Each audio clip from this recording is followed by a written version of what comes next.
Assalamu alaikum wa rahmatullahi ta'ala wa barakatuh. Bismillahir Rahmanir Rahim. Assalatu wassalamu ala ashrafil mursalin wa ala alihi wa sahbihi ajma'in. Amma ba'd. Dear brothers, today I am going to present in front of you a different subject which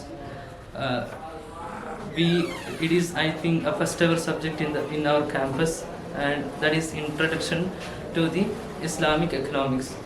So I will be explaining the basic principles of the Islamic economic system within the few slides. So let us begin without elaborating my introduction. So as a beginning, I just want to introduce you and tell you what is the purpose of the presentation. And the first purpose is to give an introduction to the Islamic finance system, and the second one is basic information for the beginners. There some of the students, there will be some of the students who thought that it is a tough subject and who never looked into it. So my intention of this presentation is to give a basic information for the beginners, and the last one is to improve my presentation skill. So as a beginning, we need to first look at what is economics. So the word economics derived from the Greek word oikonomia, which means the household management, a business management. The word derived from the Greek word oikonomia, which means household management. And what is economics? It is the study of satisfaction of human being and wants with available resources. So basically economic is the study of this satisfaction of human beings, how we satisfied with available resources and the wants of the human beings, and how can we attain at an equilibrium of how can we satisfy with the available goods and resources. So there are different definitions for the economics, and I just compiled some of the scholars and their definitions. One of the greatest economists, Adam Smith, said that the economics is the study of wealth, the study of the wealth. And Alfred Marshall said that it is the study of welfare of the people of the society.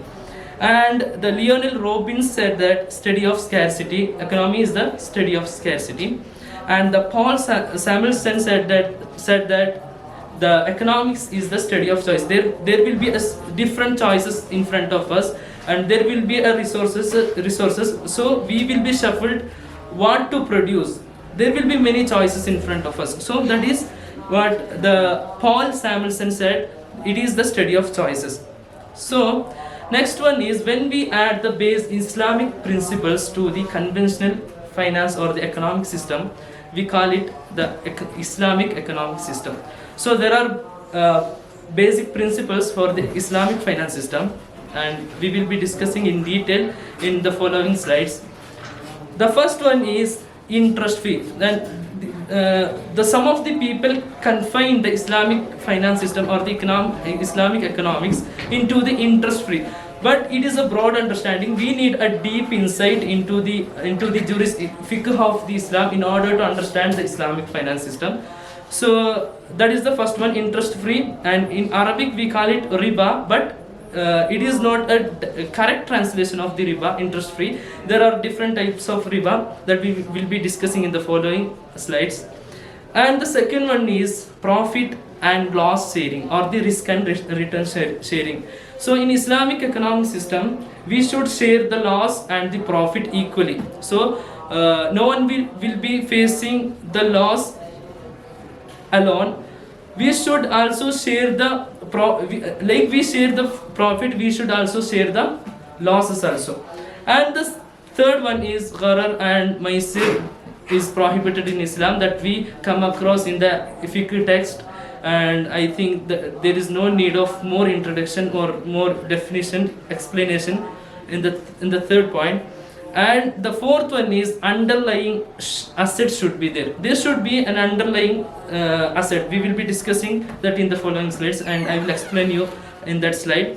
And the price determination or the market mechanism, price determination by demand and supply. This is the basic principles of the Islamic finance or the Islamic economic system. So let us discuss in detail one by one. The first one is riba. In Islamic tradition, the riba is strongly prohibited. There is a strong prohibition to the riba. The 278 verses of the Surah Al-Baqarah says that Ya ayyuhalladhina amanu ittaqullaha wa dharu ma baqiya min riba. O you believers, ittaqullah, show the God consciousness or the taqwa, wa dharu ma baqiya min riba, and leave the riba, leave the interest. In kuntum mu'minin, if you are a believer.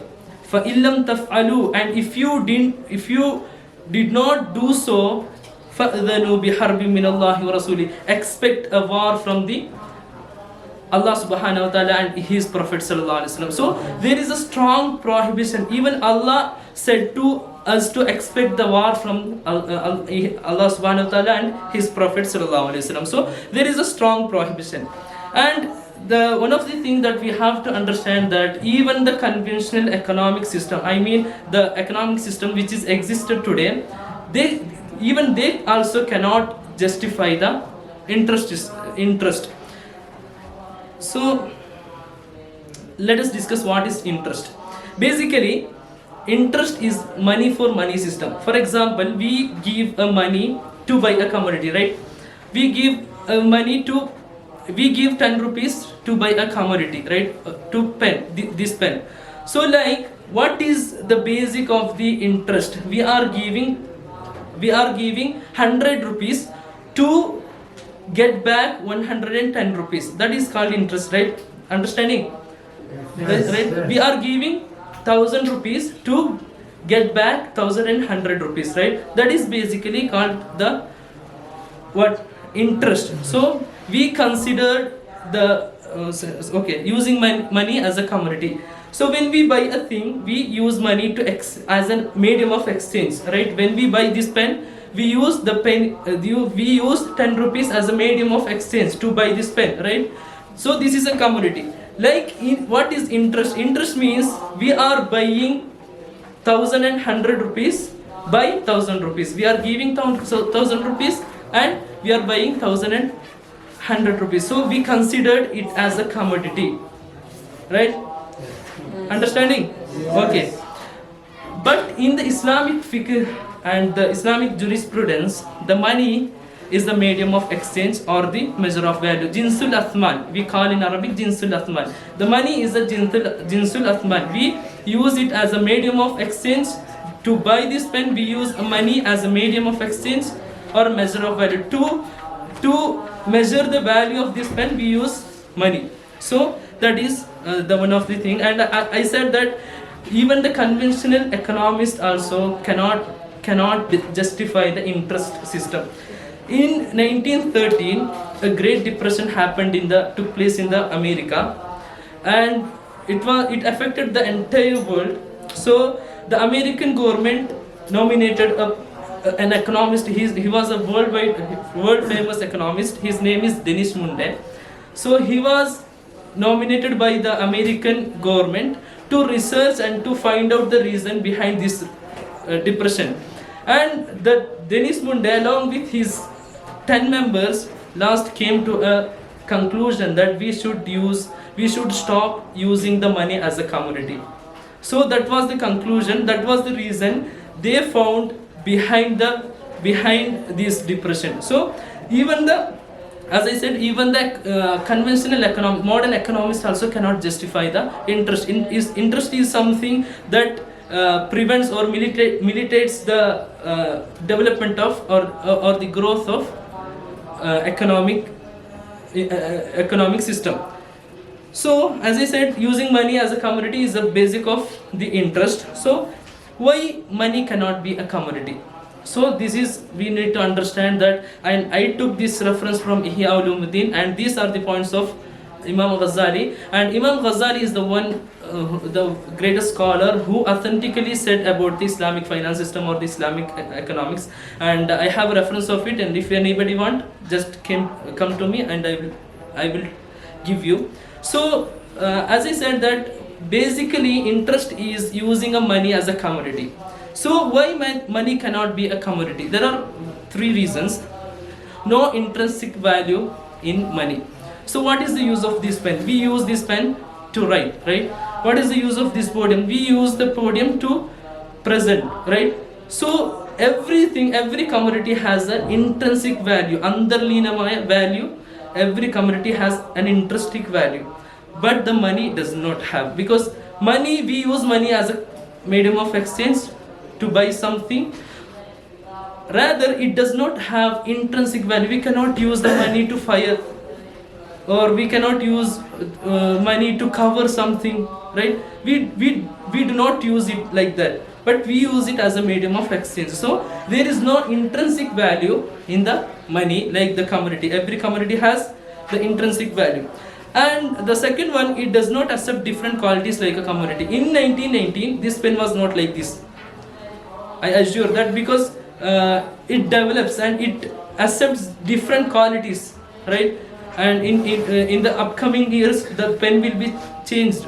So it accepts different qualities, but the money does not. The money has the same value in 1980, and today also it has the same value. So money does not, I mean the value in 1919, the note of 50 rupees was 50 rupees, and now itself also the note of 50 rupees is just 50 rupees. It doesn't accepted any different qualities like a commodity.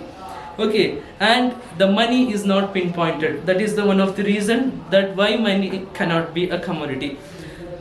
If I give my friend a pen as a debt, he should give that same pen, right? He should return that same pen. I give Anwar to use this pen, and he should return the same pen, right? But if I give a money to somebody, should he return that same money? No. If he has to do so, there is no benefit of giving the money, right? If I give him 50 rupees, if he should return that same money, there is no benefit in giving to him, right? So the money, there is no condition in the money to give that same money which I gave to somebody. But unlike a commodity, if I give him a pen to write, he should return that pen. So the money is not pinpointed, but the commodity is the pinpointed. So these are the reasons that Imam Ghazali says that money cannot be a commodity. So now we should also consider the factor of production when we come across about the interest, and we have been studying the factor of production since our primary education, or at least in the higher secondary education, and we have been studying this. There are 4 types of factor of production. For example, land, labor, capital, and entrepreneurship or the organization. So let me explain with you an example. In order to produce this pen, I need a space, that is land. I need a labor. I need somebody who has the skill of producing this. So I need a labor. I hire a labor, and I need a capital. I need a money to produce this pen, and I need organization also to organize this all thing. I need an organization to organize this all thing. So these are the factor of production. Only by these 4 we can produce a commodity, right? So for example, in Islamic finance or in Islamic economic system, both the capital and the organization are same. What is the drawback of the factor of production in the conventional economic system is that, for example, if I want to produce a pen, I should have a land, and I should give a rent to that land, right? So if I buy a land, I should give a rent to that land. For example, the rent let the rent be 2 rupees, and the labor, I hire a labor and I give him a wage, and the wage let the wage be 2 rupees, total 4 rupees, and the capital, it is the conventional economic system. And the capital, we need a money. The poor, what the poor does, poor will buy from others as a debt and return with interest. So I should add also the interest also, I should add in the price. So what happened? 2 plus 2 plus 2, what happened? 6 rupees. And the last one is organization. As a profit, I take from this pen 4 rupees as a profit. So totally 10 rupees, right? So in Islamic economic system, what happens? There is no a thing called capital. There is a different modes that I do not want to explain here, and I will be doing a separate presentation on that subject. So in economic system, there is no Islamic economic system, there is no capital, and the capital and the organization are same. I spend money and I do organize the things. That is the musharaka, mularaba, kira. There is different modes of these types. So buying capital as debt makes the price increase, right? As I said, if there is no interest, the price of this pen would be 8 rupees. If with interest, it would be 10 rupees, right?